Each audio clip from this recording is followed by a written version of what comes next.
C'est un vrai sujet quand on se lance dans un projet entrepreneurial, de réussir à gérer l'adversité qu'on va pouvoir rencontrer. Généralement, on se lance, on a plein d'espoir, on a plein d'ambitions, on a plein de rêves et on se définit des objectifs, on a des attentes et assez rapidement, on se rend compte en se mettant en chemin qu'il y avait plein de choses dont on n'avait pas conscience et surtout plein de choses qui ne fonctionnent absolument pas comme on avait prévu que ça fonctionne. Et là, la clé de la réussite à long terme va être la capacité à apprendre de ses revers, de ses erreurs, de ne pas tomber dans le syndrome de « je suis un raté » et au contraire pouvoir capitaliser sur tout ce qu'on découvre et construire la réussite à long terme. Justement, la phrase que vous nous avez expliquée, que vous venez de dire, il ne faut pas penser je suis un raté, mais c'est difficile. Oui. Comment on fait pour justement pas se le dire ça? Eh ben, déjà, je pense que ce qui est important, c'est d'avoir conscience que on est en France dans un pays qui a une très faible culture du droit à l'erreur. D'accord. Plus que dans les autres pays? Plus que dans les autres pays. Mmh. Par exemple, jusqu'en 2013 en France, il y avait une loi qui établissait un fichier à la Banque de France qui listait les entrepreneurs qui avaient déposé le bilan ou qui avaient subi une liquidation judiciaire. Et pendant 5 ans, vous étiez blacklisté auprès des banques. Ah oui, donc Et pas le droit à l'erreur. Oui. voilà. Et donc là, pour le coup, quand vous lancez un projet, et généralement on met ses tripes dans un projet d'entrepreneuriat, vous avez déjà la première peine qui est que vos espoirs sont déçus et déchus. Et en plus, derrière, on vous dit t'es gentil, t'as eu le droit une fois, mais t'y retournes pas parce qu'on va pas te faire confiance. C'est la double peine. C'est la double peine. Il y a aussi quelque chose dont vous avez parlé ce matin, c'est par rapport, lorsque l'on connaît un échec, et effectivement, comme vous le dites, un entrepreneur, il va mettre ses tripes, il va donner de soi-même, c'est un peu son bébé, son entreprise. Oui. Si ça ne marche pas ou s'il y a des problèmes, le risque de tomber en dépression aussi. Oui.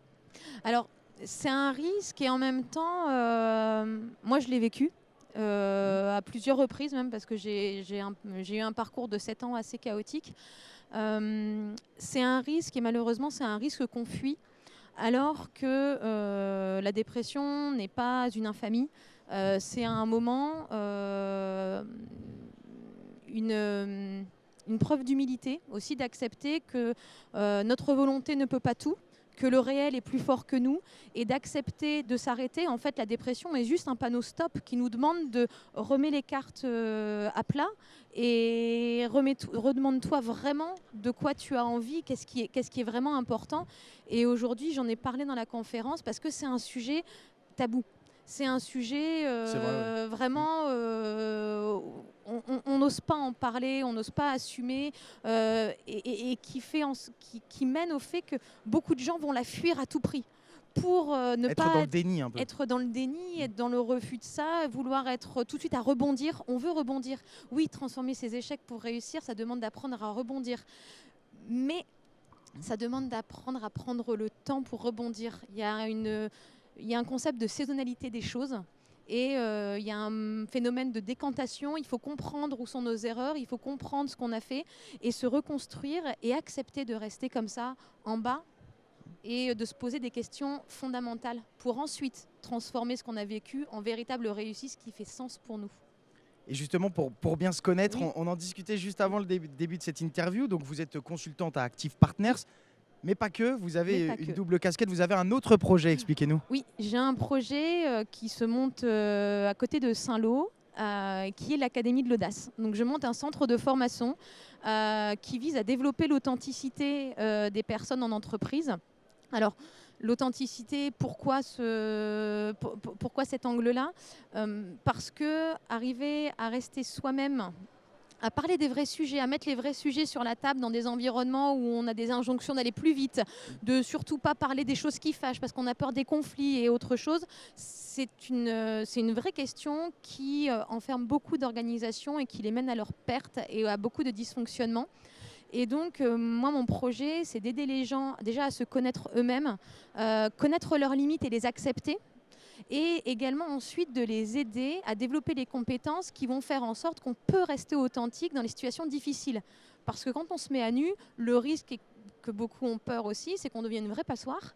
Et développer la capacité à rester le cœur ouvert, mais à poser des limites qui font que n'importe qui ne peut pas venir vous poignarder, ça s'apprend, ça se développe et c'est l'objet de mon centre de formation. Notamment que voilà, chaque personne membre de l'entreprise ou salarié ou dirigeant en fait ne se dénature pas en fait. Oui, oui, c'est trouver l'équilibre de justement en plus aujourd'hui on est dans des phases où on demande aux entreprises d'être de plus en plus innovantes parce que le contexte change. Et la richesse de chaque membre d'une équipe ou d'une entreprise, ça va être la diversité de ces personnes.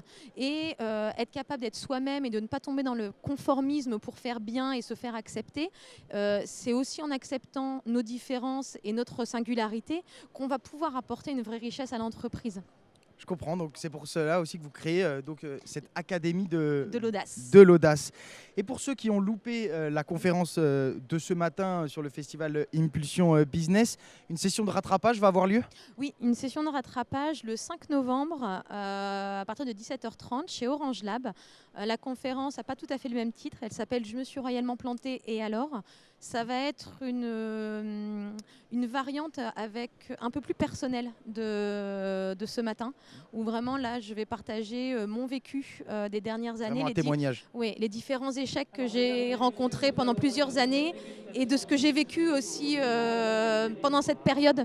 Parce que je pense qu'aujourd'hui, si on veut vraiment mettre en place une culture de droit à l'erreur, il faut qu'on reconnaisse et qu'on accepte qu'il y a les passages obligés de la vie pour pouvoir évoluer.